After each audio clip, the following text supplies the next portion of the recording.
Very good morning to all of you. स्वागत है आप सभी का सुबह 7 बजे चाय की चुस्कियों के साथ इस 20 मिनट्सों में।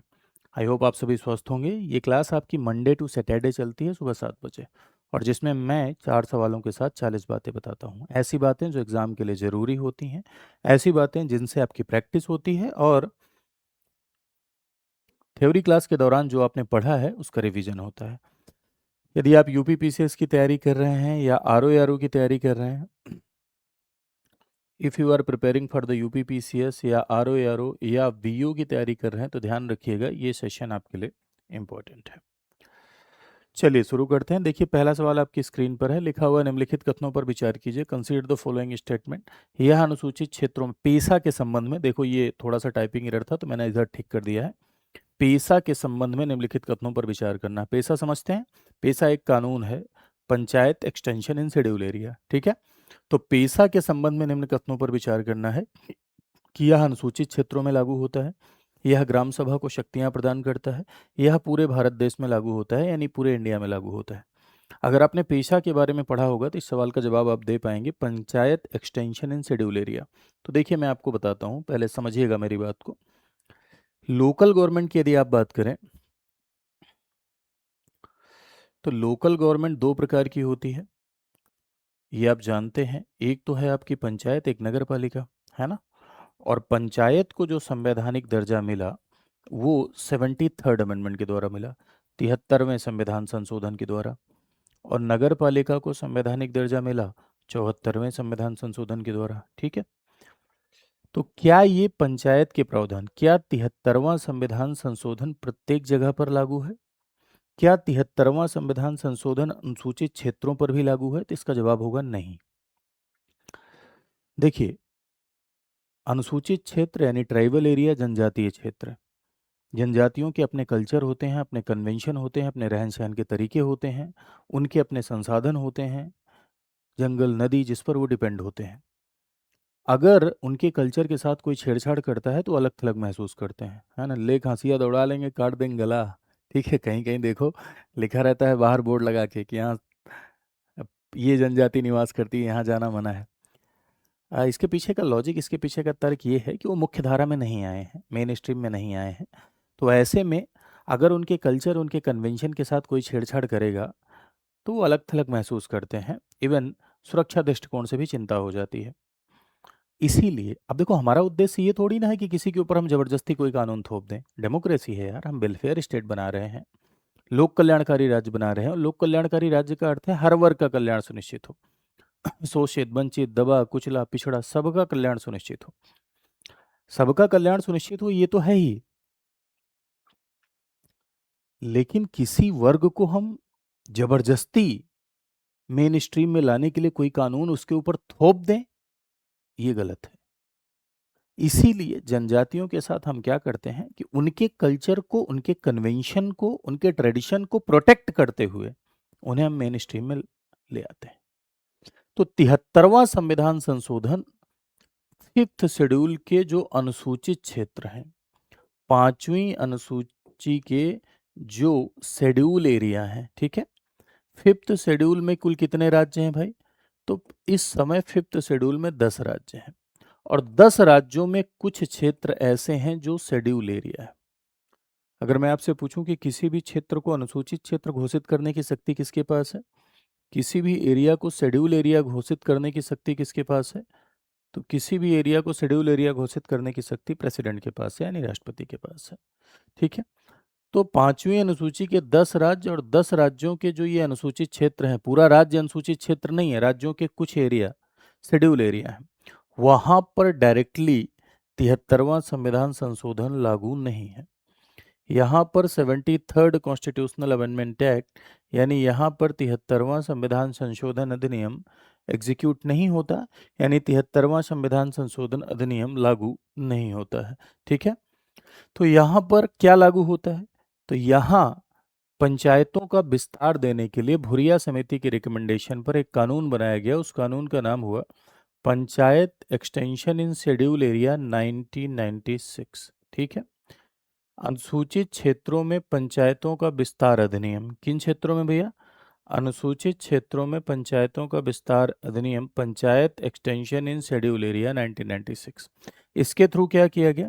इसके थ्रू जो कल्चर है अनुसूचित जनजातियों का, जो उनका ट्रेडिशन है, जो उनका कन्वेंशन है, इसको संरक्षित किया गया, इसको संरक्षण दिया गया। और संरक्षण के साथ ही साथ, यानी कल्चर को प्रोटेक्ट करते हुए, कन्वेंशन को प्रोटेक्ट करते हुए उन्हें मुख्य धारा में लाना था। ऐसे में ग्राम सभा को विशेष शक्तियां दी गई। ग्राम सभा को विशेष शक्तियां दी गई किन मामलों में? जैसे पुनर्वास के मामलों में, भूमि अधिग्रहण के मामलों में, संसाधन जो वहाँ के हैं, चाहे वो फॉरेस्ट संसाधन हो या खनिज हो, उनके प्रयोग के मामले में ग्राम सभा की स्पेशल पावर है। बिना ग्राम सभा की सहमति से ना तो भूमि अधिग्रहण हो सकता है, ना पुनर्वास हो सकता है, ना संसाधनों का प्रयोग हो सकता है। स्पेशल पावर ग्राम सभा को दी गई पेशा अधिनियम के थ्रू। तो पेशा का मतलब आपने समझा? जी हाँ। तो यहाँ सवाल पर आप लोग आते हैं। सवाल पर देखिए क्या लिखा है कि पेशा अनुसूचित क्षेत्रों में लागू होता है, ठीक लिखा है। या ग्राम सभा को शक्तियां प्रदान करता है, ठीक लिखा है। पूरे भारत में लागू होता है, गलत हो जाएगा। इसमें 1 और 2 आपका राइट आंसर हो जाएगा। ठीक है, चलिए अगले सवाल पर आते हैं। अगला सवाल आपका प्रेसिडेंट रूल से रिलेटेड है। लिखा हुआ है कि राष्ट्रपति शासन, राष्ट्रपति के शासन से संबंधित इन कथनों पर आपको विचार करना है। ध्यान रखिएगा, प्रेसिडेंट रूल से रिलेटेड इन कथनों पर विचार करना है। राष्ट्रपति शासन लागू किया जा सकता है। President rule can be imposed in state, यानी राष्ट्रपति शासन राज्यों में लागू किया जा सकता है। ठीक, ध्यान रखिएगा, राज्यों में राष्ट्रपति शासन राज्यों में लागू किया जा सकता है, पहला स्टेटमेंट है। दूसरा लिखा हुआ है कि राज्य सरकार को भंग किया जा सकता है। हाँ, राष्ट्रपति शासन के दौरान, president during the president rule, राष्ट्रपति शासन के दौरान लिखा है कि राज्य सरकार को भंग किया जा सकता है। तीसरा लिखा है संसद राज्य सूची के विषय पर कानून बना सकती है ड्यूरिंग प्रेसिडेंट रूल। ये भी राष्ट्रपति शासन के दौरान की ही बात हो रही है। ठीक है, राष्ट्रपति शासन के दौरान संसद राज्य सूची के विषय पर कानून बना सकती है। ठीक है, चलिए कुछ बातें समझ लेते हैं प्रेसिडेंट रूल को लेकर। तो यदि आप प्रेसिडेंट रूल यानी राष्ट्रपति शासन की बात करें तो इसी को कॉन्स्टिट्यूशनल इमरजेंसी भी कहा जाता है, इसी को संवैधानिक आपातकाल भी कहा जाता है, राष्ट्रपति शासन भी कहा जाता है। संवैधानिक आपातकाल इसलिए कहा जाता है क्योंकि ये तब लगता है जब किसी राज्य में संविधान फेल हो जाता है। इसके सिर्फ मात्र एक ग्राउंड होता है लगने का। ठीक है, कारण ये होता है इसका कि जब फेल्योर ऑफ कॉन्स्टिट्यूशन, यानी संविधान क्या हो जाए, कॉन्स्टिट्यूशन अगर फेल हो जाए। अब कॉन्स्टिट्यूशन फेल होता है तो ये दो तरीके से पता चलता है। एक, गवर्नर, राज्य का राज्यपाल राष्ट्रपति को ये रिपोर्ट दे कि भैया यहाँ कॉन्स्टिट्यूशन फेल है या संविधान के अनुसार चीज़ें नहीं चल रही हैं। तो पहला आधार ये बन जाता है। दूसरा आधार 365। 365 क्या है? ये प्रेसिडेंट रूल 356 के तहत लगता है, इसमें कंफ्यूज मत होइएगा। 365 आधार है। क्या है कि यदि राज्य केंद्र के निर्देशों को मानने में विफल हो जाए, यदि राज्य सेंटर के इंस्ट्रक्शंस को मानने में विफल हो जाए, तब ये आधार बनेगा कि उस राज्य में राष्ट्रपति शासन लगाया जा सकता है। फिर से सुनिए, यदि राज्य केंद्र के निर्देशों को मानने में विफल हो जाए तो ये आधार बनेगा कि उस राज्य में राष्ट्रपति शासन लगाया जा सकता है। ठीक है, तो अब किसी भी राज्य में राष्ट्रपति शासन लगता है तो प्रभाव क्या है भाई? प्रभाव ये है कि व्यवस्था पहले तो सेंट्रलाइज हो जाती है, केंद्रीकृत हो जाती है। ठीक है, यानी राज्य सरकार तुरंत डिसॉल्व हो जाती है, स्टेट गवर्नमेंट क्या हो जाती है, भंग हो जाती है, राज्य सरकार डिसॉल्व हो जाती है ना। राज्य सरकार भंग हो जाती है यानी काउंसिल ऑफ मिनिस्टर डिसॉल्व, मुख्यमंत्री एंड टीम भंग हो जाएगी। तो शासन कौन करेगा? गवर्नर करेगा। अभी शासन चीफ मिनिस्टर की सलाह पर कर रहा है और राष्ट्रपति शासन के दौरान वो मुख्य सचिव की सलाह पर करेगा। गवर्नर मुख्य सचिव की सलाह पर शासन करेगा, लेकिन अपने नाम पर नहीं। नॉर्मल सिचुएशन में वो अपने नाम पे कर रहा है, लेकिन इमरजेंसी की सिचुएशन में वो राष्ट्रपति के नाम पर। राष्ट्रपति शासन के दौरान राज्य का जो प्रशासक या गवर्नर है वो चीफ सेक्रेटरी की सहायता से शासन करता है, लेकिन प्रेसिडेंट के नाम पर। विधानसभा भंग हो सकती है क्या? नहीं, ऑटोमेटिकली नहीं भंग होगी, तुरंत भंग नहीं करना है, बल्कि जब संसद से अनुमति मिल जाए तब विधानसभा भंग कर सकते हैं। राज्यसभा नहीं, माफ कीजिएगा भाई, गलती से निकल गया था। राज्यों के जो विधानसभा है, स्टेट लेजिस्लेटिव असेंबली, राष्ट्रपति शासन की जब संसद से अप्रूवल मिल जाए तब इसे भंग कर सकते हैं। ऐसा नहीं है कि तुरंत भंग हो जाएगी, भंग कर सकते हैं। ठीक है, भंग कर सकते हैं कब? संसदीय अनुमति मिलने के बाद स्टेट लेजिस्लेटिव असेंबली भंग कर सकते हैं। भंग करना अनिवार्य भी नहीं है। व्यवस्था सेंट्रलाइज हो जाती है, केंद्र ही एक तरीके से शासन करने लगता है। राज्य सूची के विषय पर भी केंद्र को कानून बनाने का अधिकार मिल जाता है। तो राष्ट्रपति शासन राज्यों में लागू किया जा सकता है, ठीक लिखा है। राज्य सरकार को भंग किया जा सकता है राष्ट्रपति शासन के दौरान, जी हाँ। संसद राज्य सूची के विषय पर कानून बना सकती है, जी हाँ, सब सही है। प्रेसिडेंट द्वारा कभी भी राष्ट्रपति शासन को वापस भी लिया जा सकता है। राष्ट्रपति शासन को कितने महीने में संसद में पारित होना होता है? 2 महीने में। कौन से बहुमत से भैया? 2 महीने में पारित होना होता है, वो भी सिंपल मेजोरिटी से, यानी सामान्य बहुमत से, ठीक है। सामान्य बहुमत से 2 महीने में पारित होना है। पारित हो गया तो एक बार में 6 महीने की अनुमति मिलती है, फिर 6 6 6 6 करके मैक्सिमम 3 साल तक राष्ट्रपति शासन को बढ़ाया जा सकता है, ठीक है। चलिए, तो ये तीन के तीनों स्टेटमेंट सही हैं, सभी इसमें आपका आंसर हो जाएगा। लिखा है, निम्नलिखित कथनों पर विचार कीजिए। संसद अंतर्राज्यीय नदी जल विवादों को निपटाने के लिए कानून बना सकती है। संसद न्यायालय के अधिकार क्षेत्र को सीमित कर सकती है। सुप्रीम कोर्ट का हमेशा इसमें क्या रहता है? हस्तक्षेप रहता है। देखो यार, यहाँ पर अंतर्राज्यीय नदी जल विवाद की बात हो रही है, ठीक है। अंतर्राज्यीय नदी जल विवाद से रिलेटेड अगर मैं बातचीत करूं तो हमेशा ध्यान रखिएगा कि आर्टिकल 262 ध्यान रखो, कभी भी अंतर्राज्यीय नदी जल विवाद के बारे में बातचीत हो तो आर्टिकल 262 का जब क्लॉज 1 पढ़ेंगे तो इसमें संसद को ये पावर है कि वो अंतर्राज्यीय नदी जल विवाद के लिए कानून बना सकती है। यानी संसद क्या कर सकती है? संसद इस बात को लेकर कानून बना सकती है, अंतर्राज्यीय नदी जल विवाद यानी इंटर स्टेट रिवर डिस्प्यूट के लिए संसद कानून बना सकती है, ठीक है। और आर्टिकल 262 का अगर आप सेकंड क्लॉज पढ़ेंगे तो 262 का सेकंड क्लॉज यही कह रहा है कि कानून के मामलों में सर्वोच्च न्यायालय, सुप्रीम कोर्ट या किसी अन्य न्यायालय के जुरिस्डिक्शन को क्या कर सकती है? इन विवादों के संबंध में एक्सक्लूड कर सकती है या इंक्लूड कर सकती है। यानी इसके जुरिस्डिक्शन को, न्यायालय के जुरिस्डिक्शन को एक्सक्लूड कर सकती है, ये अधिकार दिया गया है, ठीक है। जरूरी नहीं है, अब देखो समझना, अगर आप तो एक कानून आपने सुना होगा, नदी बोर्ड अधिनियम 1956। मैं आपको एग्जाम्पल भी दे दे रहा हूँ। एक कानून आपने सुना होगा, नदी बोर्ड अधिनियम 1956, ठीक है। मैं इस सवाल को समझाने से पहले सारी बात इसीलिए बता दे रहा हूँ कि आप इसको कर ले जाएं, ठीक है। या आपने सुना होगा अंतर्राज्यीय नदी जल विवाद 1956, ठीक है। अंतर्राज्यीय नदी जल विवाद 1956, ठीक है। 1956, इसके तहत आप देखेंगे कि नदी जल विवादों को सुलझाने के लिए विशेष ट्रिब्यूनल का गठन किया जाता है। इस समय नदी जल विवाद को सुलझाने के लिए अंतर्राज्यीय नदी जल विवाद ट्रिब्यूनल का गठन किया जाता है, जो कि विवादों को सुलझाता है, ठीक है। अब आपके मन में एक कंफ्यूजन आ रही होगी कि सर ये तो राज्य राज्य के मध्य विवाद है, संघीय विवाद है, तो सुप्रीम कोर्ट को सुलझाना चाहिए। तो सुप्रीम कोर्ट का जो ओरिजिनल जुरिस्डिक्शन है आर्टिकल 131 के तहत, जिसके तहत उसको केंद्र राज्य और राज्य राज्य के मध्य झगड़े सुलझाने का अधिकार मिला है, ये उसका अपवाद है। सुप्रीम कोर्ट के आरंभिक क्षेत्राधिकार का ये एक्सेप्शन है। सुप्रीम कोर्ट के आरंभिक क्षेत्राधिकार का ये अपवाद है कि उसमें अंतर्राज्यीय नदी जल विवाद नहीं आएंगे। तो संसद अंतर्राज्यीय नदी जल विवाद के निपटाने के लिए कानून बना सकती है, जी हाँ, ठीक है, बना सकती है। अधिकार क्षेत्र को सीमित कर सकती है, ठीक है, एक्सक्लूड कर सकती है। 262 क्लॉज 2 है और ये 262 क्लॉज 1 है, ठीक है। सुप्रीम कोर्ट हमेशा हस्तक्षेप कर सकता है, सुप्रीम कोर्ट कैन ऑलवेज, नहीं भाई, जब एक्सक्लूड कर सकते हैं तो सुप्रीम कोर्ट कहाँ से, जैसे तब तक नहीं करेगा जब तक अपील नहीं आएगी ट्रिब्यूनल की, ठीक है। जैसे कावेरी नदी जल विवाद के लिए ट्रिब्यूनल बना, ठीक।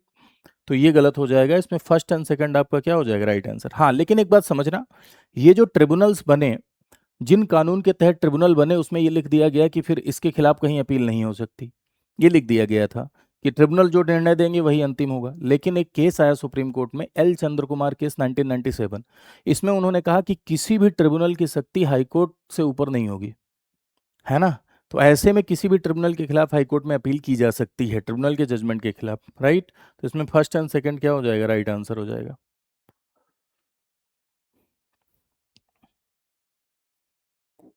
नेक्स्ट पर आते हैं। निम्नलिखित कथनों पर विचार कीजिए। लोक सेवा आयोग योग्यता प्रणाली के प्रहरी है। Members of the state PSC are appointed by the governor. PSC recommendations are binding the government. यानी लोक सेवा आयोग योग्यता प्रणाली का प्रहरी है। राज्य लोक सेवा आयोग के सदस्यों की नियुक्ति राज्यपाल करता है। लोक सेवा आयोग की सिफारिशें सरकार पर बाध्यकारी है।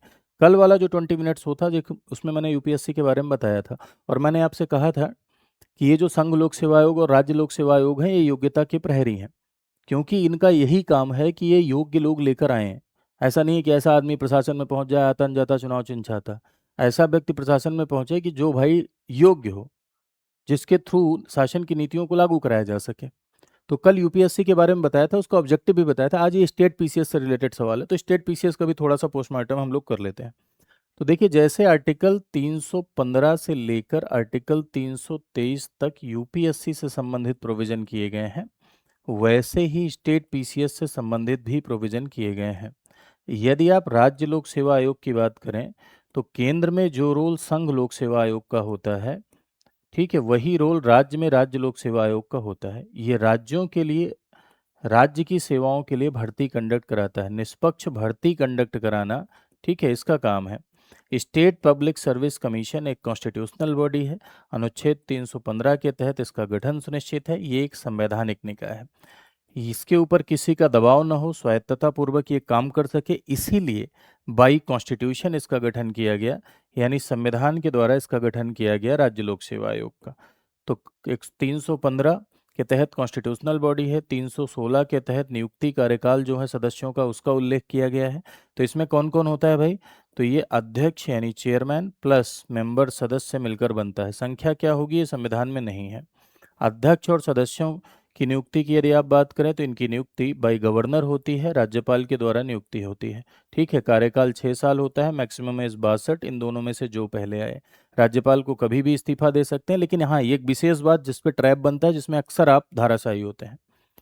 राज्य लोक सेवा आयोग के अध्यक्ष और सदस्यों की नियुक्ति तो राज्यपाल करता है।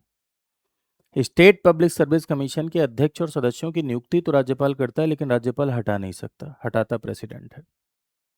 दिवालिया हैं, अपने पद के दौरान किसी और वैतनिक कार्य में लगे हैं, यानी बैंकरप्ट हैं, कहीं और से पैसा ऐंठने में लगे हैं, या अक्षम हो गए शारीरिक मानसिक रूप से, तो ऐसे में डायरेक्ट राष्ट्रपति हटा सकता है। लेकिन कदाचार के आधार पर हटाना है, मिसबिहेवियर के आधार पर हटाना है, तो रिपोर्ट जांच जाती है सुप्रीम कोर्ट, और सुप्रीम कोर्ट की जांच रिपोर्ट के बाद ही हटाया जा सकता है। ध्यान रखिएगा, गवर्नर नहीं हटा सकता, कार्यकाल को सिक्योर करने के लिए ऐसा किया गया। ठीक है।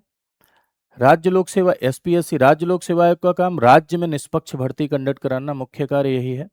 राज्य में निष्पक्ष भर्ती कंडक्ट कराना, राज्य की प्रशासनिक सेवाओं की जो भर्ती है। आप देखिए, आप किसकी तैयारी कर रहे हैं? आप यूपी पीसीएस की तैयारी कर रहे हैं ना? तो यूपी पीसीएस का एग्जाम कौन कंडक्ट कराता है? लोक सेवा आयोग कंडक्ट कराता है ना? ठीक है। भर्ती के मामलों में सरकार को सलाह देना, अनुशासनात्मक मामलों में सरकार को सलाह देना, भर्ती का सिलेबस तैयार करना, ठीक है, मेरिट सिस्टम को कैसे मजबूत किया जाए, इसको लेकर सरकार को सलाह देना। हालांकि इसकी जो सिफारिशें हैं, वो सरकार के लिए बाध्यकारी नहीं होती है। जैसे इसमें लिखा है कि लोक सेवा आयोग योग्यता प्रणाली का प्रहरी है, सही लिखा है। लोक सेवा आयोग के सदस्यों की नियुक्ति राज्यपाल करते हैं, ये भी सही लिखा है।